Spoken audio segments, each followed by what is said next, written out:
So welcome to June. Are you excited June's here? Yeah. I thought we were going to have to actually take the whole worship team and tech team and preaching team, everybody this morning to the doctor because everybody is crook this morning. And June means two things.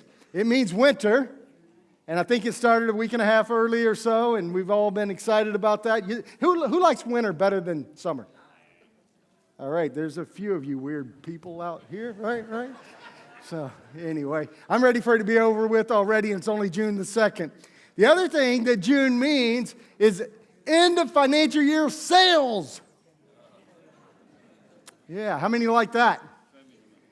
Show me the money. You know, I think those are actually getting less impactful in our lives due to the onset of online shopping, right?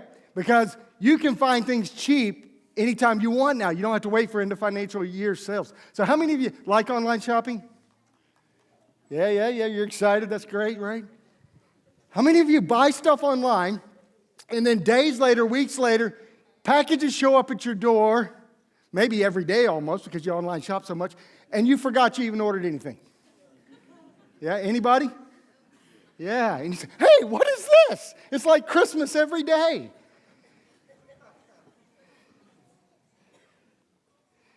After end of financial year sales comes tax time. We excited about that one? Yeah, all right, Scotty. I hope you're not one of those. You know, I've actually heard people tell me, they say, I like tax time because I get a big refund. Because I let the government keep my money all year long. It's a forced savings plan. You know what they're really saying?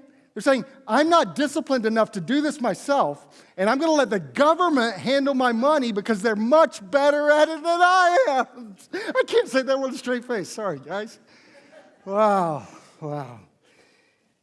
This month, you're going to be faced with heaps of suggestions about how you will end the year financially.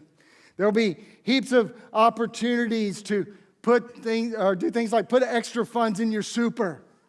Maybe you'll run out and buy a new car because the car yards are telling you they are so cheap. I actually got a phone call from a car yard yesterday telling me how cheap they were.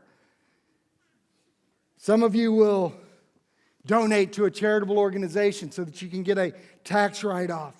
There'll be a lot of opportunities to dispose of the extra cash you've accumulated over the year. That's exciting, right? The extra cash you found laying around.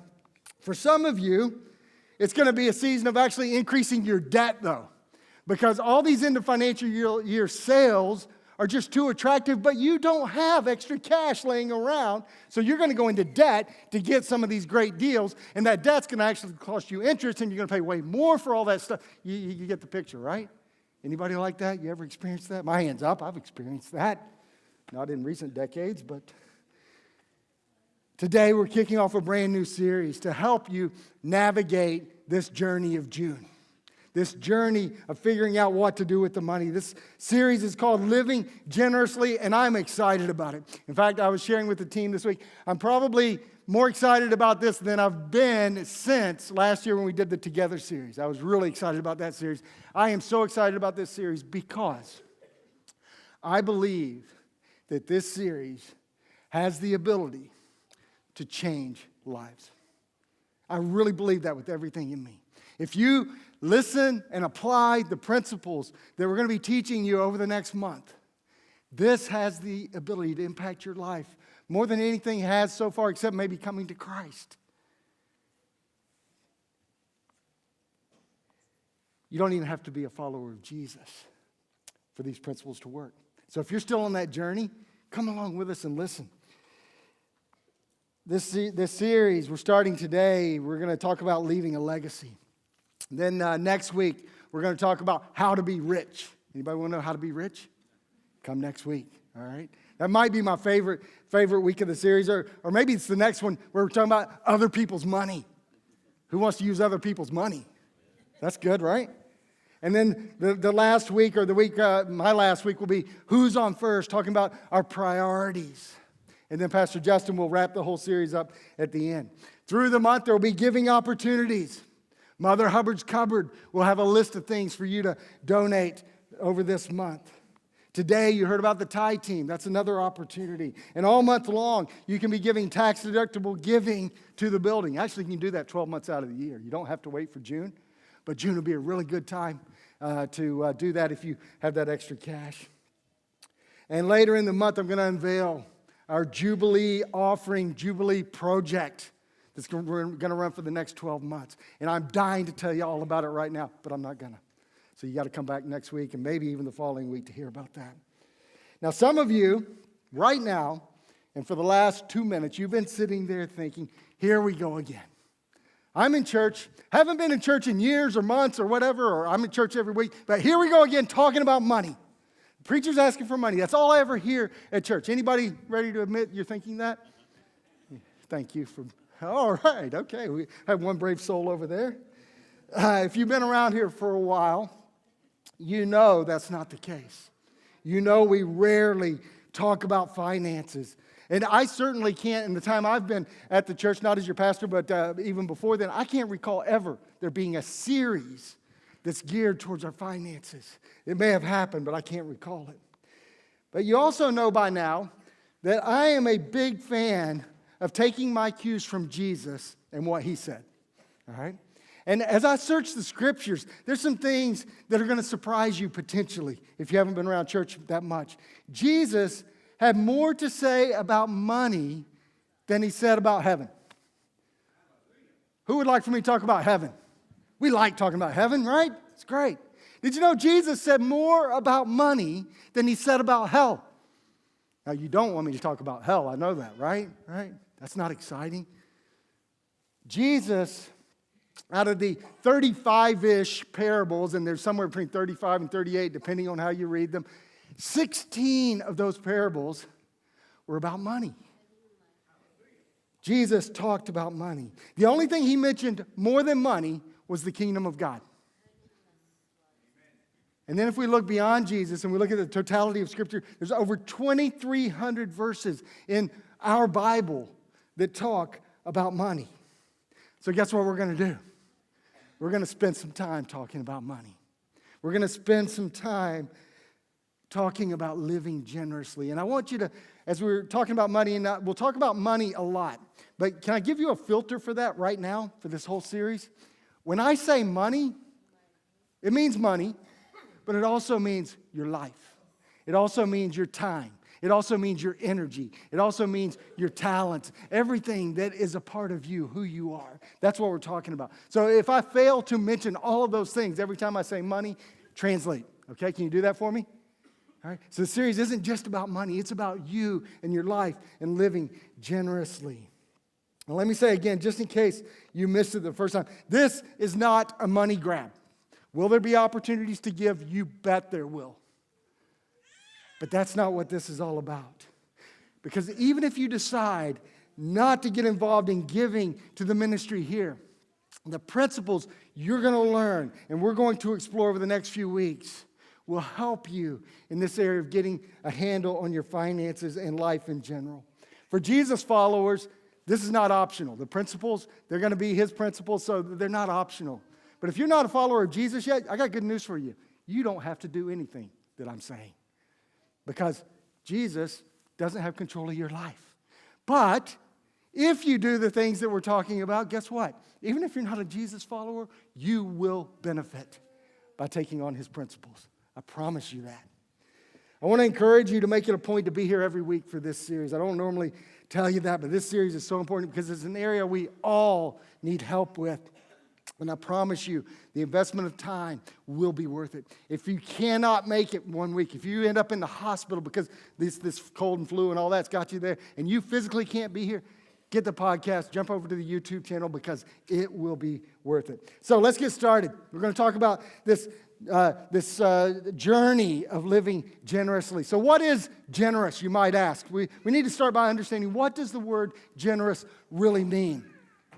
I did some research and got a simple definition. It says showing a readiness to give more of something, especially money, than is strictly necessary or expected. We are generous when we give or do more than what is expected. Generosity should be surprising. It should surprise those around us because they didn't expect it. Generous is more than is expected. Now, there was a guy in the first century, a doctor, who was also a historian. His name was Luke. He spent time with Jesus, and he was hired by a guy named Theophilus. And we don't know a whole lot about Theophilus other than he hired Luke, so he's probably a wealthy man. He wanted an accurate record of the life of Jesus. So he hired Luke, because he trusted Luke, to write this account. We have that account in our New Testament in the book of Luke. And in chapter 21, Luke tells us about a day when Jesus was in the temple and records his observations about generosity. In Luke chapter 21, it says, Jesus was sitting in the temple and he was watching all of the rich people put their offerings into the coin box or the offering box. Now imagine, we took up an offering a few minutes ago. Imagine if Jesus was sitting back there in the corner and he was watching our giving. That's what's happening here. Jesus is in the temple. People probably don't know that he's watching their giving, but he's watching. And the rich people are going by and they're putting their money in, and they would have been doing that with great fanfare. They would have been using the coins and things, and they would have made the coins rattle around and make lots of noise so everyone could see how generous they were. But then Jesus said, and then this poor widow came by and she put 2 coins in the offering. Jesus' observation, his assessment, was that the poor widow gave more than all the rest of them. Why? Well, because the rich people only gave a tiny part. They only gave a little bit of their surplus. She gave everything she had. This widow would have had to wonder maybe where her next meal was going to come from, how she was going to live the next day. She gave everything she had. So which one was generous? Obviously, it's the widow. And this isn't news. If you've been around the church scene very long at all, you've heard this story and you know that. And we all know that. We're sitting here, we're thinking, yeah. I know. The widow was the generous one. The rich people weren't. And we don't need to be like the rich people. We need to be like the widow. So let's go home, right? That's what you'd like to think. The rich people, even if they were giving thousands of dollars, it wasn't generous. The widow was generous. Once upon a time, we were in the States and we were on deputation. We were raising support to come to Australia as missionaries. Long story. You needed a missionaries and we came. And anyway, that's funny. If you've been around for a long time, you know that we learned you didn't really need missionaries that same way. But anyway, as we were going along that journey, put a lot of kilometers on a car. When you're a missionary, driving around, or at least we did, went to over 100 churches over 2 years and those things. And one time, we were having car trouble. We had a lot of car trouble because we had a missionary car, which wasn't all that great and everything, but it got the job done. And the car had broken down, and we had it fixed and everything, probably using a credit card, going into debt with things that we didn't have, which you don't want to do. That's what this series is about, not doing that stuff. And I went to the office because I was still part-time at the church as a youth pastor. And when I got to the church, the secretary handed me an envelope and said, hey, somebody dropped this off for you. And they knew that we'd had the car trouble and all that and that we couldn't afford to fix it. And I got that envelope. I was so excited. I went in my office and I opened the envelope and there was $2 in the envelope. And my first thought was, what?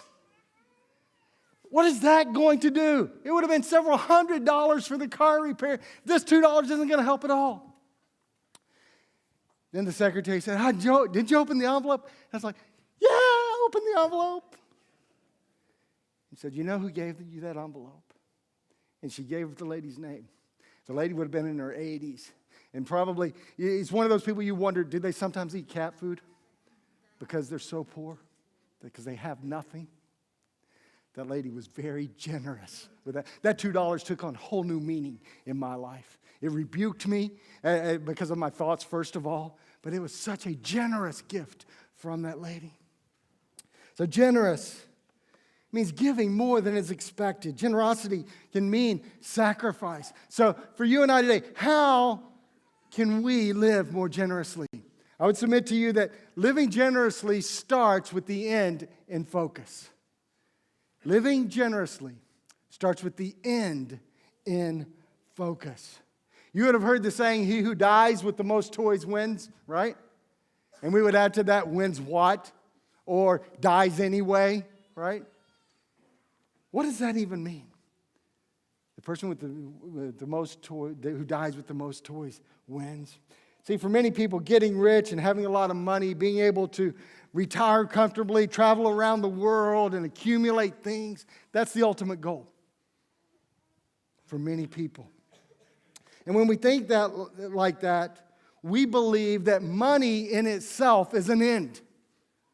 We say, okay, if I have enough money, then all those things can happen. So money is the object.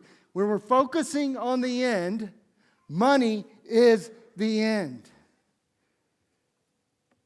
When Deanna and I were young and dating, we made plans and dreamed, and I was a big dreamer. And I told her, yeah, when we get married and everything, we're going to have everything you want. We're going to have the nice house in the suburbs. We're going to have 2.4 kids because that was the national average. And we're going to have nice cars. We're going to drive BMWs and Porsches. And we're going to have absolute, and if you got BMWs and Porsches, that's great. They were way more expensive back then in my life. But anyway, we're going to have everything we could ever want at our disposal. That was the dream. And then I started, as I got into my work life, because that's when I was a teenager and I was stupid and I actually thought all that stuff would happen. And I got into my work life and I started setting goals, financial goals, certain dollar amounts by the time I was a certain age. And I started hitting those goals. It's like, cool, this is all happening and everything. It's amazing how life changes. It's amazing how life changes when you change your focus. It reminds me of a story about a husband and a wife who were always fighting about money. By the way, money is one of the biggest areas of conflict in marriage. And if no other reason, listen to this series, take it on board because it might save your marriage, all right? But this husband and wife, they were always fighting about money, and the tension got so high one day, and they were in the middle of the argument, and the husband shouted out, hey, if it wasn't for my money, this house wouldn't be here. To which the wife replied, if it wasn't for your money, I wouldn't be here. Please do not use that on your spouse, all right, later. It's a funny joke, but don't use it. See, what we need to understand is when we focus on money and the stuff we accumulate, money isn't actually the end. I said that money seems to be our end. We think it's the end. What's actually the end, because we're focusing on the end if we're going to live generously, what's actually the end is me. When we focus on accumulation of stuff and wealth, we are the end. See, what we want in the end is about us. Money is actually a means to that end. So if I'm going to accumulate all that I want, money is just a means to an end. All right? So that's from a negative framework of looking at consumption and things. But think about the principle there. It's actually a very healthy way to look at money. Money is a means to an end. So if we start by focusing on the end, if we define what the end is for us, then the money can be a means to that end. Living generously starts with the end in focus. Remember that guy Luke who wrote down stuff about Jesus? Here's another excerpt from Luke chapter 12. It says, someone called from the crowd, teacher, please tell my brother to divide our father's estate with me. Jesus replied, friend, who made me a judge over you to decide such things as that? Then he said, beware. Guard against every kind of greed. Life is not measured by how much you own. So the scene here is Jesus is teaching and there's a massive crowd. In fact, earlier in the chapter, it says that there were thousands of people that gathered, and they were actually stepping on each other. It would have been a festival-type environment. Maybe Compliments of Gus was there or something, and they were all stepping on each other, and it was so crowded. And then somebody, a lone voice in the crowd, yelled out to Jesus, said, hey, would you set my brother straight? Make him give me my part of our father's estate. Jesus had a way of looking beyond someone's question right to the heart. You ever notice sometimes when people ask Jesus a question, his answer seems to be from left field? And it doesn't seem to necessarily answer the question the way we thought he was going to answer the question. You notice that about Jesus? Well, that's what he did here. He said, first of all, I'm not going to do that. And he said, guard yourself against every kind of greed. Life's not measured by how much you own. He was looking at the man's heart. The man's heart was, I want stuff. I want to accumulate wealth. I am greedy. I want my father's estate now. And Jesus says, you know what? You're greedy. There's two different kinds of greed, by the way. There's the greed that wants everything.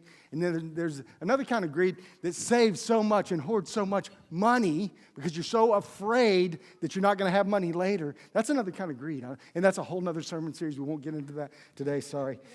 But then he lays down a life principle for you and for me, for this guy. Life is not measured by how much you own. And then, as the master storyteller, Jesus told a story to drive the point home. He says, a rich man had a fertile farm that produced fine crops. He said to himself, what should I do? I don't have room for all my crops. Then he said, I know, I'll tear down my barns and build bigger ones. Then I'll have room enough to store all my wheat and other goods. And I'll sit back and say to myself, my friend, and by the way, parentheses here, he's talking to himself. And he says, my friend, he's probably the only friend he has, because when we are the end, we're going to be pretty lonely people most of the time. All right? So he says, my friend, speaking to himself, you have stored away enough for years to come. Now take it easy. Eat, drink, and be merry. Woo! How good is that? The man in the parable is saying, my money has led me to the end I envisioned. My end was me. Now I can take it easy and eat, drink, and be merry. Unfortunately, for the rich man, that wasn't the end of Jesus' story. Jesus is a great storyteller. He said this, verse 20, it says, but God said to him, you fool, you will die this very night. Then who will get everything you worked for? Yes, a person is a fool to store up earthly wealth, but not have a rich relationship with God. Jesus' point here is this: having yourself as the end is foolishness. Hallelujah. Having yourself as the end is foolishness. And he even gave two reasons. He said this, he says, when you die, who's going to get your stuff? Had a sobering moment about 3 or 4 weeks ago. One of my children was over and visiting with us, and I love this child. I started to say the gender, but then that might help you narrow it down, and I won't do that. But he said, anyway, and it wasn't Garrett, all right? So now you can do the math, anyway. And we're having casual conversation, sitting around the dinner table, and he says, hey, has any of my siblings claimed this yet? Talking about the dining suit. I'm like, dude, I'm 52 years old.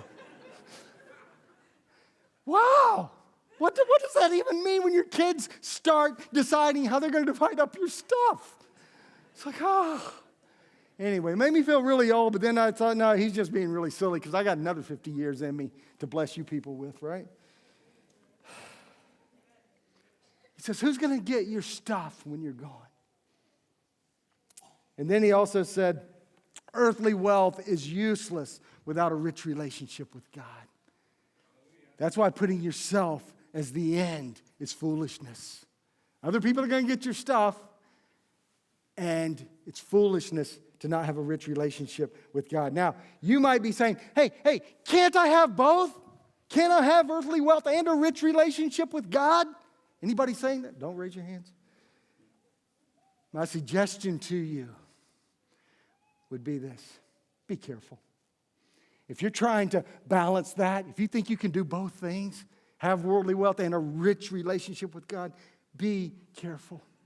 Because Jesus said it's easier for a camel to go through the eye of a needle than for a rich man, a rich person, to enter the kingdom of God. Be careful if you think you can do both. There are many other warnings towards rich people throughout Scripture. And one of those warnings is found in, it was written by Jesus' brother, James. How would you like to be Jesus' brother, by the way? Would you like that? Mom and Dad always saying, can't you be more like Jesus? Right? Behave yourself. Jesus does everything right. Look how tight his bed is made and everything, and he did the dishes right. And you are James, you know. But what James would tell you, he grew up with Jesus. By the way, on the other side of that, how many of you have a brother? Any chance you would consider that brother the Messiah? You know him well. You look at him and you say, hey, yeah, no. James grew up with Jesus. And James was skeptical growing up with Jesus. He didn't believe right away. But if James were here, what he would tell you is this. He said, you know, I grew up in that house, and I resented him. I was tired of the comparisons and all of these things. And he was a really good kid. He did a lot of good stuff. But I still wasn't sure. But then I saw something happen. I saw my brother, Jesus, crucified on a cross. He was murdered for no good reason. And then, a few days later, I had a conversation with him. I spent time with him. He was alive. He said, so I started paying attention.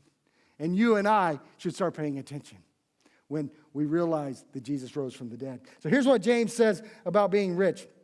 James chapter 5, look here, you rich people. Weep and groan with anguish because of all the terrible troubles ahead of you. Your wealth is rotting away, and your fine clothes are moth-eaten rags. Your gold and silver are corroded. The very wealth you were counting on will eat away your flesh like fire. This corroded treasure you have hoarded will testify against you on the day of judgment. For listen, hear the cries of the field workers whom you have cheated of their pay. The cries of those who harvest your fields have reached the ears of the Lord of heaven's armies. You have spent your years on earth in luxury, satisfying your every desire. You have fattened yourselves for the day of slaughter. You have condemned and killed innocent people who did not resist you. James tells us pretty clearly here that stuff is meaningless. He says your wealth is rotting away. Your nice clothes, those are actually moth-eaten rags. Even your gold and silver, those are good commodities. We can put all our money in those. That'll be safe. He said even that is corroded. And he says the stuff you were counting on as an end, because you're focusing on the end, all of that is worthless. And as I reflected on this passage, I thought, wow, stuff is worthless. By the way, I don't like this passage. I didn't like reading that this week and weeks before as I've been getting ready for this series. I really don't like it. And if I was one of those people that likes to edit the Bible and take stuff out, I'd be taking this one out, all right? But I can't do that. Because as I reflect on that passage, not only does it say it's worthless, it actually says it serves a purpose. You know what that purpose is? Our stuff will tell a story about you and about me when we're gone. Our stuff tells a story about us in the end. If I leave this planet and have a bunch of stuff left over, what will that say about me? This is my reflection for the week. So if this is just for me, then, hey, you get to listen in, but I bet it might be for you too. Actually, we shouldn't bet. That's bad stewardship. But anyway, if I leave a bunch of stuff when I leave the planet, it's going to say that my end was me. It's going to say that I didn't live generously enough. And looking at this passage, it's going to say that there are other people on this planet who suffered because my end was me. I told you I don't like it. Whew. You want to preach this?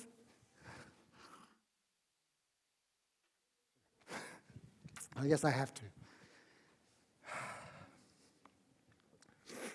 The other day, I was transplanting a plant in my yard, and my lovely wife decided it was time to clean the garage out. I'm like, okay, this is a big project, moving plants, and now you've decided to clean the garage. And the garage needed cleaning out. But when I clean the garage, I can do it in about 30 minutes. Done.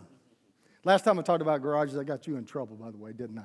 Anyway, I can do it in about half an hour because I just tidy everything up.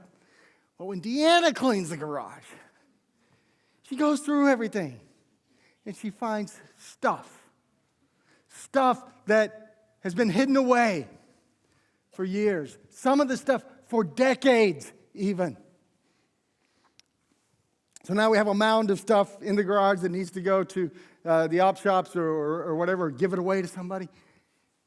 And as I look at that and I reflect on this passage, I was like, wow, all that stuff someone else could have probably used a year ago, 5 years ago, 10 years ago. So something new I'm trying to take on, and I don't know if I'll do it well. Deanna will have to keep after me, I'm sure.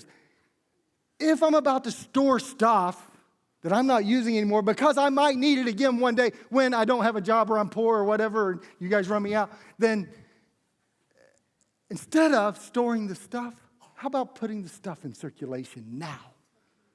Because all the pile of stuff in my garage is going in circulation. Some of it 10 years too late. Other people could be blessed by it. See, it's not so much what you have. Don't get me wrong. Having some stuff is not a bad thing. It's more about what you do with what you have. Your money, your life will be a means to an end. I love the way Andy Stanley paraphrased this passage in James. He says this, he says, you need to start giving while you're living because what you're holding is molding. Yeah. How much stuff do you have sitting around molding? Put that stuff into circulation. So what story is being written about you? You get to decide that. See, living generously starts with the end in focus. So what is the end? If we fast forward to the natural end of your life, the question becomes, what do you want to be remembered for? And I can tell you, I know without a doubt, when you die, if we have your funeral here, your bank statement's not going to be up on the screen. Your financial position will not be advertised to everyone in the little booklet that gets printed up. Nobody's going to care about your stuff. Now, to be fair, in weeks to come after that, there'll be some people that will fight over your stuff, if you have kids or whatever and all that. But the reality is that stuff's not going to be around, and you're not going to be around.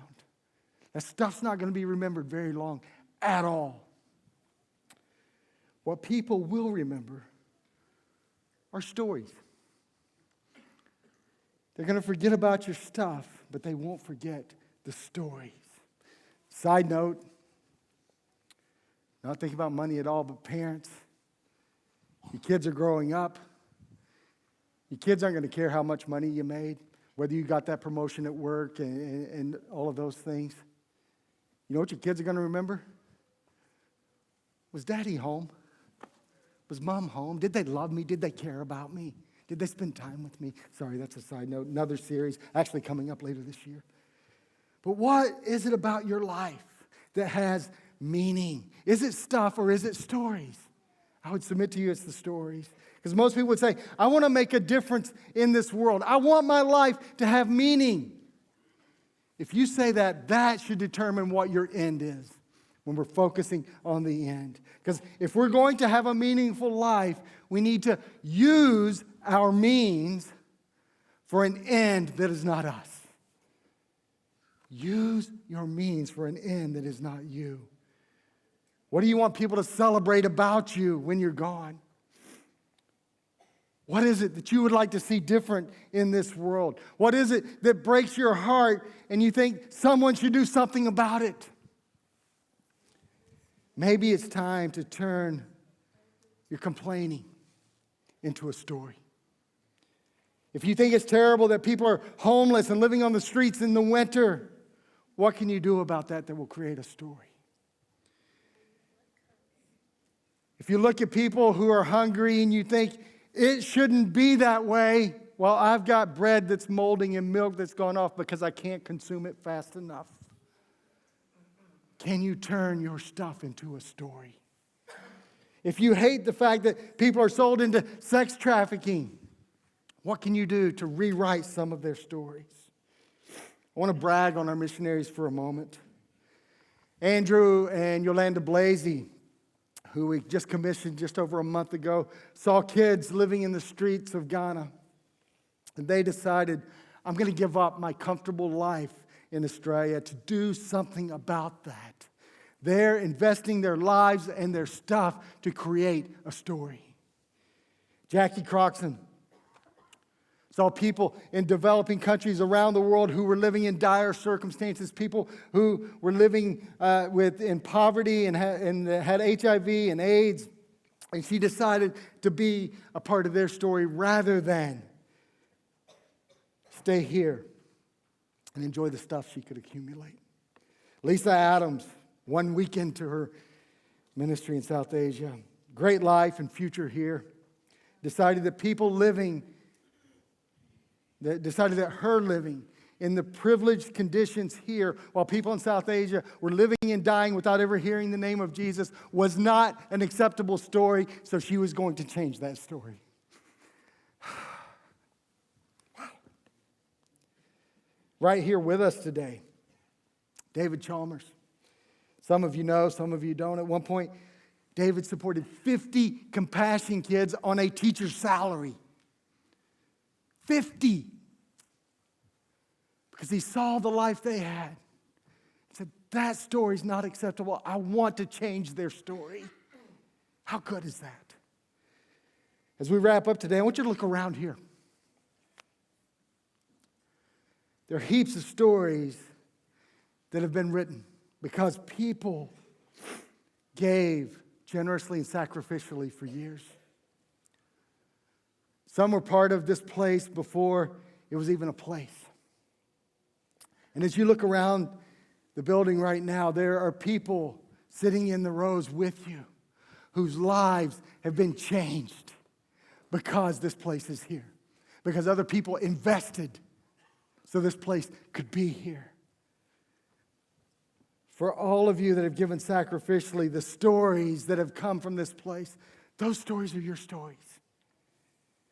Every time a life has been changed, that's a part of your story. Every time someone has gotten saved and then baptized, that's part of your story. Their story is your story. Marriages that have been put back together, marriages in this room right now that have been put back together are part of your story because you are willing to invest. Every family that has been restored because of the ministry here is part of your story. In about an hour, 350 Karen refugees that have settled here will have an afternoon service, and they baptize people, disciple people, they run church well. That's your story. We've sent all these missionaries out that I bragged on a few minutes ago. Guess what? That's part of your story. What the Blazies are doing and Jackie's doing, Lisa's doing, that's part of your story because you've invested. Playgroup moms have been encouraged and continue to be. People have been given food all over our community that would otherwise be hungry. Your kids right now have leaders in their lives who love them out there, ministering to their needs in a way that's relevant to them. When 20 kids said, I want to make Jesus my best friend this past Easter, that's your story. And I think somebody should be excited about that right now. Come on, thank you. Thank you. This is amazing. And when you realize it's your story, it's because you invested. I want to say two things to you. One, thank you. Thank you so much. Because all those stories wouldn't have been there without you. Some of you have been here from the very beginning. Thank you. Some of you have been here for 40 years. Thank you. Some have been here 2 years. Thank you for your investment. If you have invested in this place, don't ever forget the impact you've made and the continuing impact. Second thing I want to say to you is there are many more stories to be written. For those that have given to create these spaces already, those future stories are still going to be yours. But those future stories that will be written need all of us collectively to consider, what do I want the end to be for me? More stuff or more stories? Living generously starts with the end in focus. What will be your end? Determine that, and then use your life and your resources as a means to that end.